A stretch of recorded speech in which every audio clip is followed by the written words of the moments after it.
Bhagavate Vasudevaya. Om Namo Bhagavate Vasudevaya. Om Namo Bhagavate Vasudevaya. So have you caught yourself making a lot of excuses? And most of it is, wala akong time. I'm so busy. These are excuses para bigyan natin yung sarili natin ng reason para hindi mag-move forward. Dahil sa so-called walang time. Or sobrang busy. Which is, most of the time, totoo din. And sometimes, gusto lang natin talagang bigyan ng justification. Just to be on the side ng relax siguro or in the much more mode of ignorance para walang gawin. But if you're not careful na gamitin palagi ito or mag-move forward sa buhay natin, magiging paulit-ulit nating reason yon and wala tayong pupuntahan materially, much more spiritually. Walang time doesn't mean hindi motivated or walang enthusiasm to do it. Because we could always make time. We have a lot of time to do some other things na hindi naman natin alam or hindi natin talaga kailangan. Pero yung mga importanteng bagay palagi natin dinidelay. It is very true sa ating spiritual life. We always delay things because we're thinking marami pa tayong time in the future. Let's read from the Bhagavad Gita as it is. Text 28. Text 2. Chapter 2, text 28. All created beings are unmanifest in their beginning, manifest in their interim state, and unmanifest again when annihilated. So what need is there for lamentation?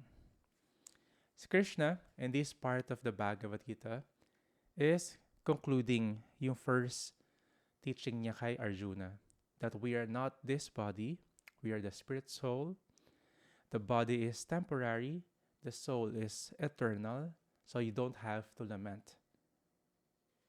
Ang gandang lesson, no? Umpisa pa lang, hindi mo kailangan mag-lament, hindi mo kailangan maging sad, hindi mo kailangan maging depressed because of false attachment. Unang-unang teachings to ng isang guru sa atin. Kailangan makilala natin yung sarili natin. Then, makikilala din natin kung sino, yung super soul, yung supreme. Malalaman natin anong relationship sa kanya. At anong relationships din natin sa iba-ibang soul sa paligid natin. It's very important kasi if this fundamental knowledge is not established, then yung the rest nung philosophy na matututunan natin is mali. Just like if a student did not learn how to add, how to subtract, and yung mga basic multiplication table, the rest nung mathematics na solution na gagawin niya sa different problems is mali na kasi di niya alam yung fundamentals. So ito yung fundamentals ng spiritual life. First, knowing sino ba talaga tayo. Sino ba talaga yung body, sino ba talaga yung soul and the super soul. In-establish ni Krishna rito, unmanifest in the beginning, manifest in their interim state, and unmanifest again when annihilated. So, may two classes of philosophers. Those who believe in the soul and those who do not believe in the soul. Pinag-usapan natin yesterday, sabi ni Krishna, sige, whatever philosophy yung meron ka, Arjuna, naniniwala ka sa soul or hindi mo kailangan maglament pa rin. Kung naniniwala ka sa soul, alam mo may next life, so hindi mo kailangan maglament kasi alam mo hindi namamatay yung soul. If di ka naniniwala sa soul, after this life, mawawala na lahat, o hindi ka rin talaga kailangan maglament. Kasi temporary lang din naman, di ba? Lahat naman pass away. Minsan, extreme tong philosophy na to be in a state where we see things na, mawawala rin naman yun, matatapos din yan. Or, may hangganan din lahat. Or, mamatay naman tayo lahat. Extreme kung iisipin natin. Pero very true. Yung iba nga ganito mag-isip. After 100 years, yung problema ko, baliwala na to. Yung mga ibang tao na galit sa akin or iba yung tingin sa akin or yung mga tao na galit ako, wala na rin sila nun after 100 years. But makes sense, di ba? Kahit medyo over na yung the way we try to see things. Ganun din naman talaga yung life. After this lifetime, ano na next? Yung mga pinaghihirapan nating material things na attach tayo, position, name, fame, hindi mo dala yun. Other philosophers are thinking, para saan yung mga statue, yung mga rebulto na sinatayo doon sa mga streets, sa mga landmarks, sa cities? Kilala ba natin sila? Or yung mga streets na ginagamit, like especially sa Philippines, diba, mga famous people before ginagawang streets. Tapos nakakalimutan na after some time.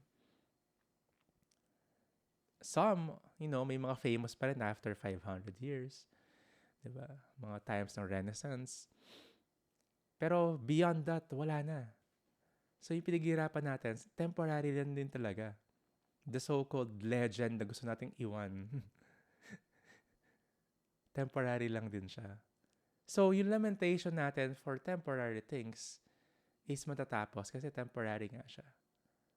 So ayun yung unang natin kailangan matutunan, yung unang teaching ni Krishna kay Arjuna. Kino-conclude niya na rito. Either maniniwala ka sa soul or hindi mo rin kailangan talaga maglament. It was mentioned here by Prabhupada, ang ganda ng example niya, yung manifestation ng elements, gross elements, from subtle state, papunta sa ether, air, then from air, magiging fire, then fire, magiging water, water, magiging earth, and from earth, different varieties of manifestations. Ito yung mga smells, yung iba-ibang vegetables, iba-ibang produce na galing sa earth. Then after some time, mawawala rin lahat yon. Just like pag meron kang gamit, kahit na gano'n ka advanced yung technology na yan, after some time, disintegrate din, mawala rin ng value. And yung element na yon, babalik din dun sa unmanifest state niya. Pupunta rin siya, so magiging earth uli siya, or pag nasunog siya, magiging air. Same thing, ganun din yung body. Nilipat din yung soul sa ibang body. So, conclusion, don't lament on unnecessary things. Ang gandang reminder sa atin to, teka lang, bakit ba ako galit dito sa bagay na to? Ano ba yung kinaka-disappoint ko? Or bakit ba ako problemado sa ganito? Ba't ba ako nag-anxiety, nagka-panic, or nadi-depress? Kaya natin balikan palagi yung roots eh. Kasi pag kinain nga tayo ng emotions, ng sentiments, maka-covered pati yung intelligence natin. Masayang natin yung time because of just being overwhelmed and dwelling sa emotions natin. Text 29. Some look on the soul as amazing. Some describe him as amazing. And some hear of him as amazing. While others, even after hearing about him, cannot understand him at all. Amazing daw yung soul. Bakit? Madaming bodies, different types of varieties of bodies na kayang puntahan ng soul. From a big banyan tree, isipin niyo yun, kung gaano kalaki yung banyan tree na nanggaling lang sa isang maliit na seed. Then, makikita mo yung mga insects na sa banyan tree. May ants doon na sobrang liit lang din na nakatira sa banyan tree. Or may elephants na sobrang laking mammal, then meron ding microbial living entity. From the smallest to the biggest, they're all living entities. Andun yung soul. Sobrang amazing nun. Kung titignan natin, maliit saka sobrang laki. From lower class ng isang living entity up to the upper class, even up to the demigods, they're all living entities. May soul na nandun sa body na yon. So, if one is so enamored sa material life, who is not also austere, who are lazy, sabi nga, cannot understand this. He will not see that soul as amazing. Kasi nakafocus lang siya dun sa mga babaw na bagay. I'm sorry, pero meron makakausap tayo or makaka-chat tayo na mga tao na very walang energy or paano sabihin? Hindi interactive. Ayun, that's the best term. Hindi interactive. Parang, teka lang, eto talaga siya kausap. Hindi man lang nag-next level sa conversation. Hindi interesting or hindi ka ma-trigger to have critical thinking or creative na conversation. Talagang ganun lang. May mga taong ganun yung interest nila sa buhay din. Andun lang talaga. Entertainment, then sense gratification, and that's it. Minsan pupunta sila sa sobrang emotions because of, alam mo, dalan-dala sila ng entertainment, ng drama sa TV and sa cable and sa Netflix. Dadali nila sa buhay nila yon. Tapos ganoon na yun. Di mo sila makausap tungkol sa death. Knock on wood nga daw. Ayaw nila pag-usapan yung death. Ayaw nila pag-usapan yung spirituality. Ayaw nila pag-usapan yung mas malalim pa ng mga bagay tungkol sa buhay. These people have all the tendencies na ma-learn yung spiritual knowledge. Lahat naman may chance eh. Lahat naman mayroong elements and ingredients para mag-go deeper sa knowledge na to. Lahat. Hindi porket meron yung isang tao na academic achievements, sila lang yung may chance. Hindi ganun eh, yung spiritual life. Hindi rin ibig sabihin na mayaman yung tao, siya lang yung may chance sa spiritual life. Minsan nga, hindrance pa yung wealth. Kasi feeling nila, sobrang taas nila, sobrang knowledgeable sila, sobrang powerful nila. Para saan pa mag-aral ng spiritual knowledge, mag-practice ng spiritual life? Wala akong time. Busy ako maggawa ng pera. That's my priority. Or may fame, may influence, may beauty. These things are intoxicating nga daw. Kasi nakakalimutan mo yung real purpose of life talaga. Because of being busy sa mga temporary things na to. If you would try to remember nung mas bata pa tayo, take for example na lang yung hilig natin sa music. Diba, pag nakita mo yung mga bata, paulit-ulit sila naman manonood or makikinig ng mga music or mga cartoon anthems from the television and the cable. Kahit paulit-ulit, gusto nila pakinggan yun. Dumaan din tayo doon. May mga tao na hindi, of course, pero one or the other, may mga pambata na mga songs tayong gustong gusto. Yung mga bata ngayon, ganun mo ma-observe. Paulit-ulit. Sabi nga nila, kung gusto mo maging content creator and kumita malaki, gawin mo market yung mga bata. Lalo na sa YouTube. Kasi paulit-ulit nila papanoorin. Hindi sila mag-asawa. Paulit-ulit nila kakantahin yon. So habang lumalaki yung bata, nagkakaedad siya, magiging toddler, magiging nasa boyhood na siya, nadidiscover niya yung mga iba't ibang bagay. Nadidiscover niya yung iba't ibang klaseng music. And unti-unti, teka lang, yung batang to ayaw na magsuot ng mga cartoon t-shirts. Ayaw na makinig ng mga pambata na songs. Unti-unti na siyang nag-explore sa iba-ibang genre. I still remember nung mas bata ako, nagkaroon ako ng mga access dun sa mga different cassette tapes. Na-discover ko na yung mga hip-hop. Tapos na-discover ko rin yung rock. Kasi pagdating namin sa school, nagkaroon yung, yung childhood friend ko yon. Nag-perform sila magkakapatid dun sa intrams namin. Banda sila. Yung kaklase ko, siya yung drummer. Tapos yung mga kuya niya yung nag-guitar, yung kumanta. Tapos, teka lang, iba to ah.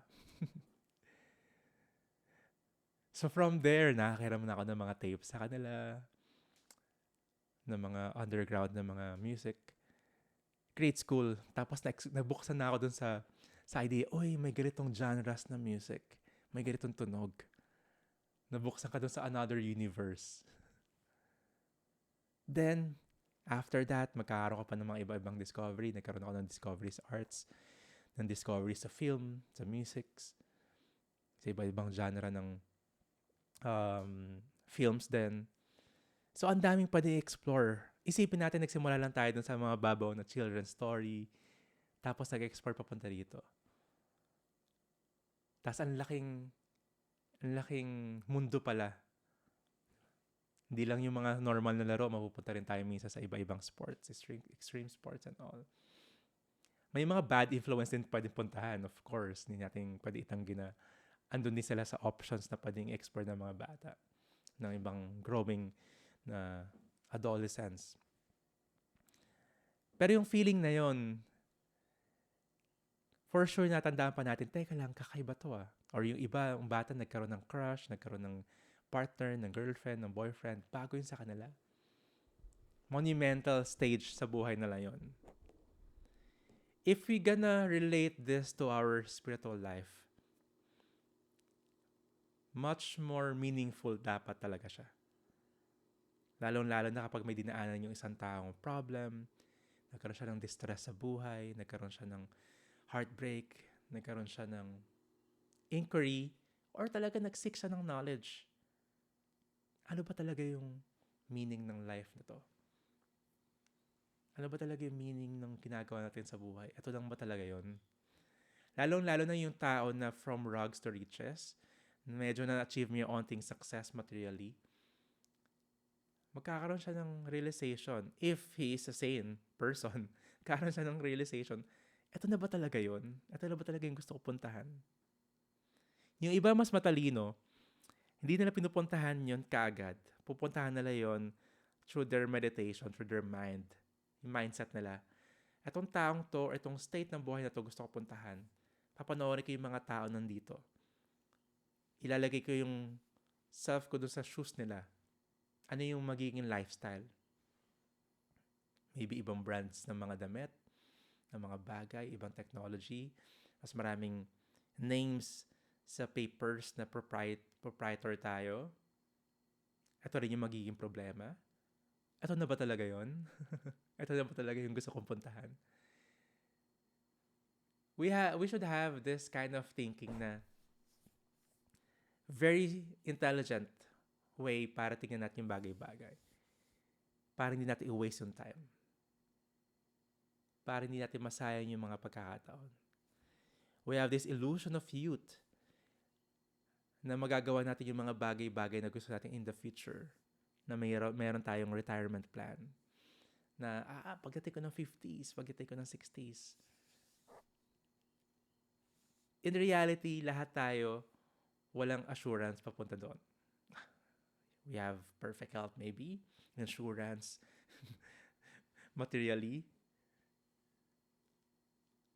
We have proper protection and security. Pero hindi natin controlled lahat yun. We might have 7 years, 7 days, 7 minutes, or 7 seconds. So if we will waste our time sa mga superficial things, yung process ng pagpunta natin, pag-move forward natin sa spiritual life is masasayang. Kaya sabi dito, others, even after hearing about him, the soul, cannot understand him at all. Kasi they are illusioned by the material energy. They are so engrossed in subject matters for sense gratification. Nakaka-focus lang yung ibang tao sa senses nila, sa sense gratifications nila. Masatisfy lang yung mga senses. Again, temporary din yun. And madalas yung senses na to kapag uncontrolled, ito yung nagpapahamak din sa atin. In reality, ito yung nagbibigay sa atin ng suffering. Kasi pag hindi natin makuha yung mga mag-fulfill ng senses natin, nagkakaroon tayo ng disappointments, frustrations, nag-suffer tayo. Kasi hindi ma-fulfill yung senses natin. Kaya yung ibang yogis or ibang mga successful people, they know how to meditate. They know how to control their senses, to be disciplined. Kasi uncontrolled senses para mga bata, kahit anong pwede nilang gawin. Pero habang tumatagal, ito na yung magiging cause din ng suffering and deterioration ng body. Minsan ito rin nagiging yung cause ng sakit. So we should be very intelligent to use our time. Lalong-lalo na yung malaman yung position ng sarili natin, ng soul, sa buhay natin. Otherwise, ligaw-ligaw lang tayo. Sayang yung lifetime na to. And pinag-usapan natin previously, this human body is a chance for us to practice spiritual life. Hindi natin magagawa to kapag nasa animal's body tayo. Or nasa hellish body tayo para mag-suffer dun sa mga sins. And after that, mapupunta siguro sa mga lower species. Or even nasa heavenly planets tayo with the heavenly bodies. Mas mahirap mag-perform ng spiritual life kasi yung reward is ine-enjoy lang natin. Hindi tayo nagkakaroon ng thinking or situation para mag-grab ng opportunity to practice spiritual life. Ito talaga yung chance sa human being na life tayo. Ito talaga yung opportunity natin.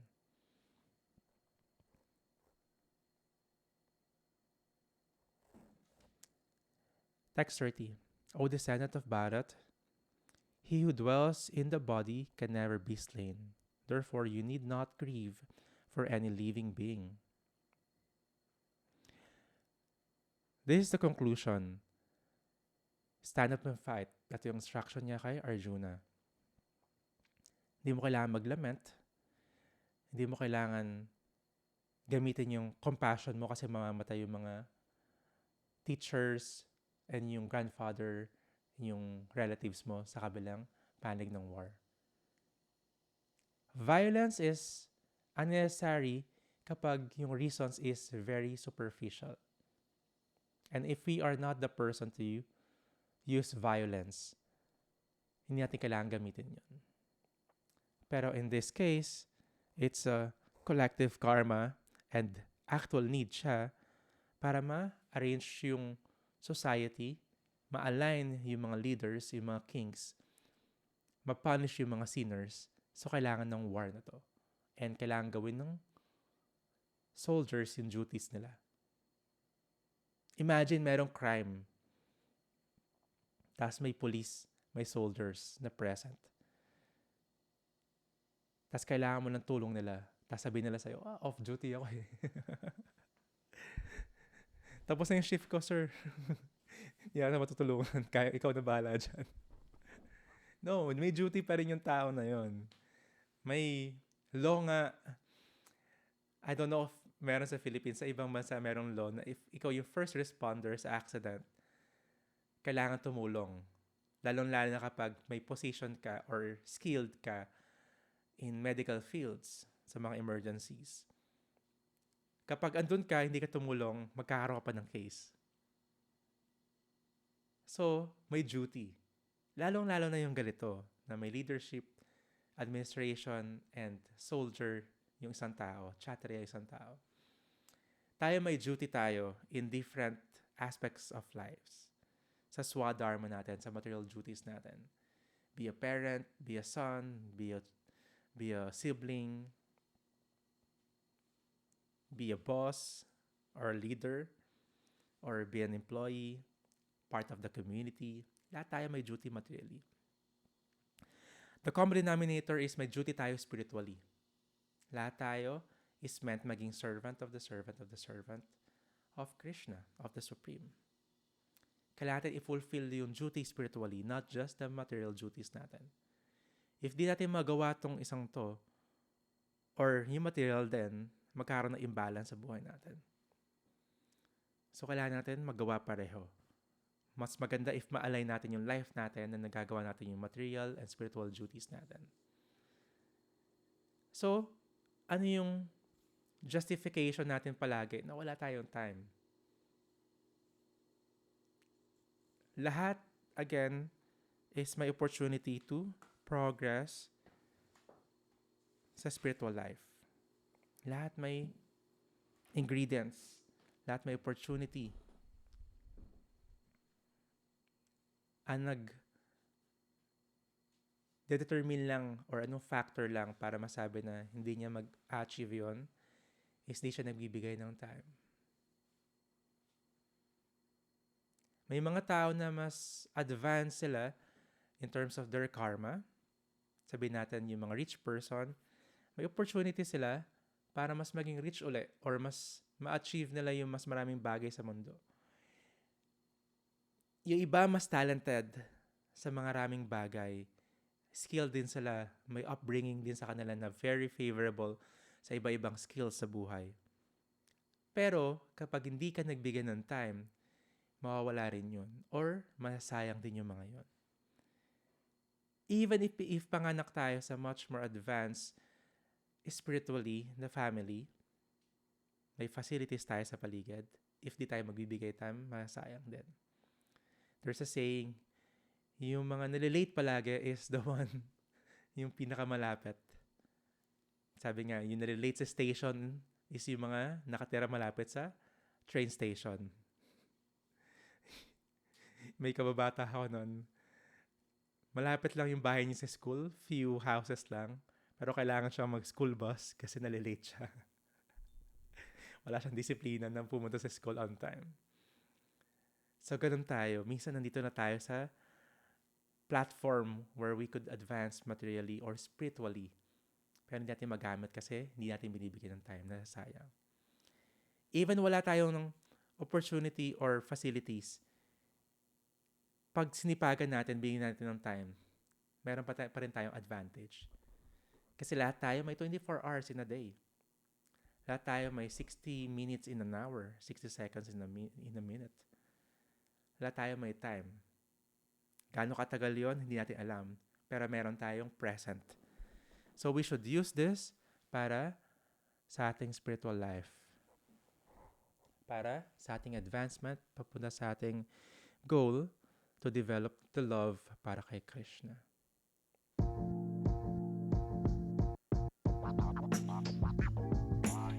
And thank you very much again, my dear ones. That is the episode, I'm busy and have no time for spiritual life. Which 100% I don't believe na wala tayong time sa buhay. Kung meron nga tayong time kumain, tayo matulog, tayo mag-check ng cellphones natin, ibig sabihin may time tayo for spiritual life. One way to check ourselves, pwede mo tignan yung screen time natin sa phone. Kapag medyo maraming hours yan, ibig sabihin we're wasting a lot of time.